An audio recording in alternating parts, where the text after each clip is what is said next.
Welcome back to the lab, everyone. I think it's time to go over some more of Generation 1's busted mechanics. So far, I've covered topics ranging from being able to encounter almost any Pokemon in the wild, to traveling to maps that were never meant to be seen, and even going as far as to rewrite areas of the game's code to alter movesets and stats. Today, we're going to be talking about more glitches that can completely break the game, and also erase your save file if you're not careful. Sound interesting? Then let's get right into it. But first, I want to talk about today's sponsor. Actually, no I don't. We can cut this part out, right? The main topic for this video is going to be focused on unterminated named glitch items, which are a subset of glitch items in the game that can cause a wide variety of effects. As the term implies, these glitch items do not have a text terminator or a string end character in their name. If this sounds familiar, that's because we saw the effects of an unterminated move name in my Ditto and Horsey video.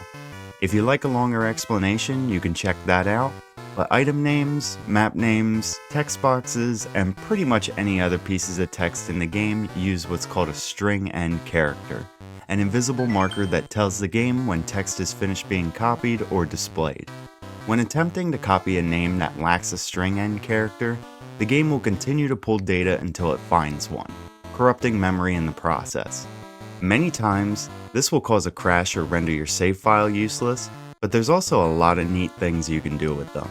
But it's not like these items are hidden on the overworld or sold in a secret shop, so how do you get one of these unterminated items in your inventory? There's a couple different methods, but let's focus on one that we've already talked about. For starters, we need to get a mass quantity of items. How do we do that? Missingno, of course. After encountering a Missingno, the item in the 6th inventory slot has 128 added to its quantity, giving us 129 Master Balls. But we're gonna need more than 129, so I'll discard 2 of them and encounter another Missingno, which brings the total up to 255, the maximum value. The reason why I discard 2 is because if the game detects that the item quantity will go over 255, then no items get added to the 6th slot, so you need exactly 127 for this to work. Now that we have a giant stack of balls, we need an item with a certain ID value. I'll explain why in a little bit, but for now, all you need to know is that a full heal works just fine for what we're trying to achieve. I'll also bring a couple junk items with me too. Next up, we're going to perform the Safari Zone escape glitch so we can walk through walls.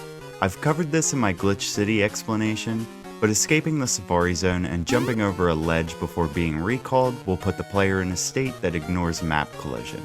After being recalled, the player needs to cause a whiteout in the Safari Zone lobby to retain the walk through walls state. After all of that, it's time to travel to Celadon City. If you've seen my Caterpie solo run video, then you might know where this is going. You see, the game really doesn't like that we have 255 of an item, and gets confused when trying to delete stuff from the inventory. By deleting and combining items and quantities in a specific order, we can trick the game into an underflow of the inventory count. In layman's terms, we get the game into a state where it thinks we only have 1 item, then 0, then down again to 255. This glitch is called Dry Item Underflow and provides us access to some of the game's code through the inventory. One of the more notable things you can do with Dry Item Underflow is called item fishing. By utilizing spots of the game code that are safe to modify, you can bring items from the Underflow menu into your main inventory. In the Caterpie video, this was used to get certain quantities of items that allowed for arbitrary code execution. This time, we're gonna do something kinda similar. By moving to this spot in Celadon and looking through the Underflow menu, we'll find a single nugget. This nugget represents the player's current map coordinates. The item itself is the current X position, and the quantity of that item is the Y position. By swapping our full heal with this nugget, we've just edited the player's position. This changes the player's X coordinate to an out-of-bounds Phantom City.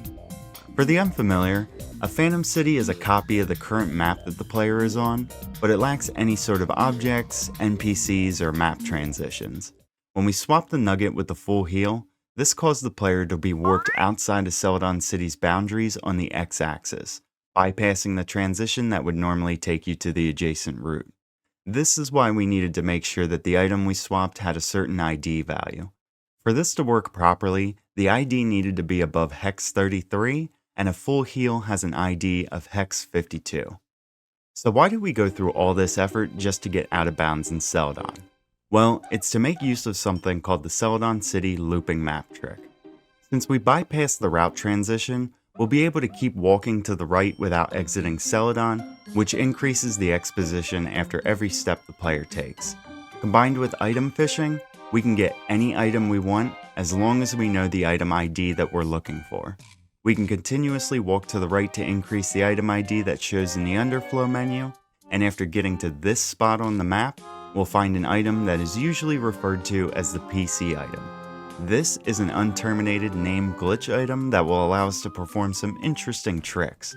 While it's far from the only unterminated name glitch item, we'll be using this one for today's example. If you're wondering why the PC item doesn't immediately crash the game, it's because unterminated name glitch items don't activate their effects until the A button is pressed to select them. Because of this, we can safely store them in our menu, but trying to use one will likely have devastating effects on the game state or the save file. Now that we have the PC item, let's go do some shopping. I might want some extra money while I'm at it, so let's see how much the PC item is worth. Oh, okay. Anyway, let's... I guess the shop got some new items in stock. A free cruise? Sure, why not? A horn drill TM? Absolutely. Safari balls and free master balls? Awesome. Wait, you can even buy badges? I guess they were right. Pokemon really is pay to win. This glitch is called the Yami Shop glitch. When going to the cell menu and pressing A on the PC item, the game needs to copy the item name into memory. Since this item doesn't have a string end character in its name, the game continues to copy data until it finds one, corrupting anything in its path with garbage data. Sometimes, it can be a while until the game finds a string end, and enough essential data gets corrupted to cause the game to crash. In this case, the list of items in the shop gets corrupted with garbage, resulting in the list that you see here. These sets of items can be manipulated by opening the item or Pokemon menu in different spots before talking to the shopkeeper. This is because the data being copied after the item name is the previously stored screen contents. For example, let's do the glitch again, but I'll go to this area of Cerulean and open the item menu first. Now Hey, wait a minute. What's that guy doing over there? There's a shoplifter in the store.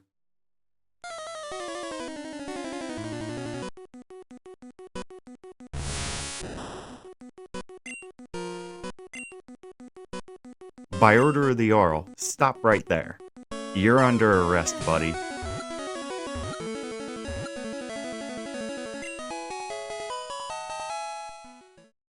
Okay, jokes aside, but what happened here? When we open the item menu in Cerulean, the overworld tiles on screen get stored so that the game can restore them after closing the menu. This data will then be copied into unintended parts of memory when selecting the PC item. However, we want to make sure that there's an overworld tile with an ID of hex 50 on screen, or else way too much garbage gets corrupted and we'll get a game crash. This is because string end characters also have an ID of hex 50, so this value will cause the glitch item to stop copying garbage data.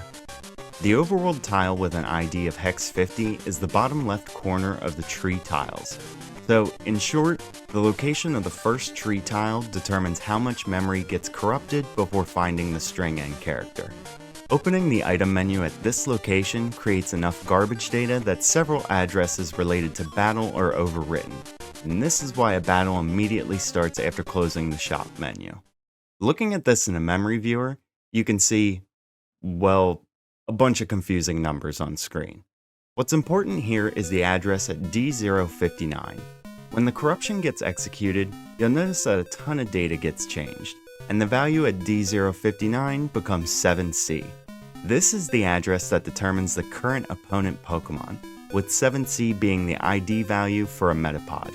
Another interesting note is the address for D05F.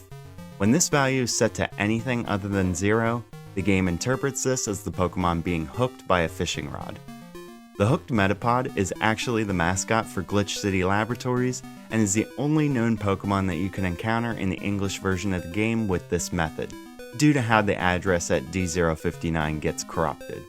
As you can hear, there's also a value being manipulated that changes the battle music to the gym leader theme, but I'm not sure exactly which address does that. Hey, I can't have all the answers. Needless to say, this glitch can be used to get a wide variety of items that aren't typically available in a shop, with many of them being other glitch items. Most normal items that can't be bought have 0 Pokédollars as their listed price. Since they were never intended to be purchased, the developers never set a price for them. If you've ever experimented with the Game Shark code to buy Master Balls, then you'll likely recall that they were completely free to buy. This wasn't a part of the Game Shark code, it's actually just a really nice convenience, since Master Balls were never meant to be purchased. And I think that's gonna do it for me today. While there's plenty of different glitches related to unterminated named glitch items, I wanted to cover one that was a bit easier to understand as an introduction. I also wanted to keep the video a little shorter so I could finish in a timely manner. With that being said, there's plenty to look forward to in the lab, so thanks for stopping by, and I'll see you guys again soon. See you next time!